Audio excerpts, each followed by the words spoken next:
Artist তাদেরকে নিয়ে যে সমালোচনা হয় সেটা যেন আপনারা সেই দিক খেয়াল রাখবেন যে এটা যেন আর না হয়। শতভাগ শিল্পী যারা, আমি মনে করি তারাই এই শিল্পী সমিতির সদস্য হওয়ার যোগ্যতা অর্জন করে। আমরা আমাদের বাংলাদেশ চলচ্চিত্র শিল্পী সমিতি সভাপতি মিশা সওদাগর সহ কার্যকরী কমিটি আমাদের উপরে আস্থা রেখেছিলেন। আমরা যারা আপিল বোর্ড এবং নির্বাচন বোর্ডের সদস্য ছিলাম, আমাদের প্রতি তারা আস্থা রেখেছিলেন। আমরা মনে করি যে আমরা আমাদের যে কাজ বা দায়িত্ব আমাদের দিয়েছিলেন, আমরা শতভাগ আমরা সেটা পালন করেছি এবং সুষ্ঠু একটা নির্বাচন আমরা দিয়েছি, উপহার দিয়েছি।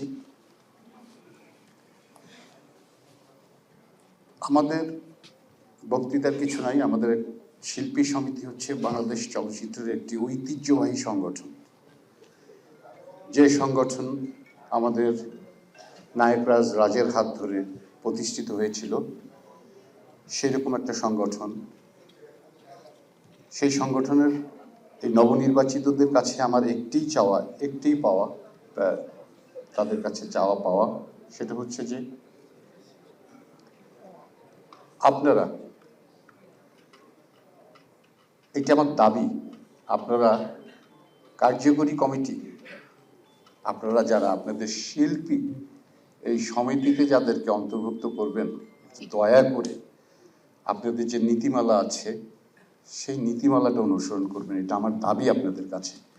কারণ হচ্ছে যে আমরা চাই যে আমাদের, আপনারা হয়তো বলবেন যে আমি বলছি বা উনি কেন বলছে, আমাকে মাফ করে দিয়েন।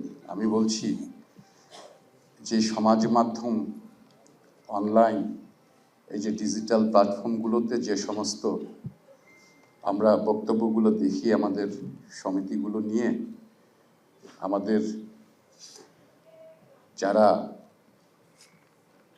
আর্টিস্ট তাদেরকে নিয়ে যে সমালোচনা হয় সেটা যেন আপনারা সেই দিক খেয়াল রাখবেন যে এটা যেন আর না হয়। শতভাগ শিল্পী যারা, আমি মনে করি তারাই এই শিল্পী সমিতির সদস্য হওয়ার যোগ্যতা অর্জন করে। প্লিজ, এটা খুবই 1 নাম্বার আপনাদের কাজ হওয়া উচিত যে এই দিকটা খেয়াল রাখবেন। আর শিল্পী সমিতি শিল্পীদের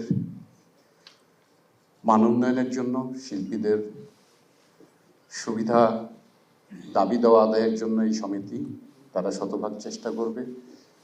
সকলের সাথে সুসম্পর্ক রেখে শিল্পীদের ন্যায্য দাবি দেওয়া যেগুলো আছে সেগুলো আদায় করবেন এবং পাশাপাশি সবগুলো সংগঠন, আমাদের চলচ্চিত্রের সবগুলো সংগঠনের সাথে ওনারা সুসম্পর্ক বজায় রেখে ওনাদের নেতৃত্বে ওনারা এগিয়ে যাবেন।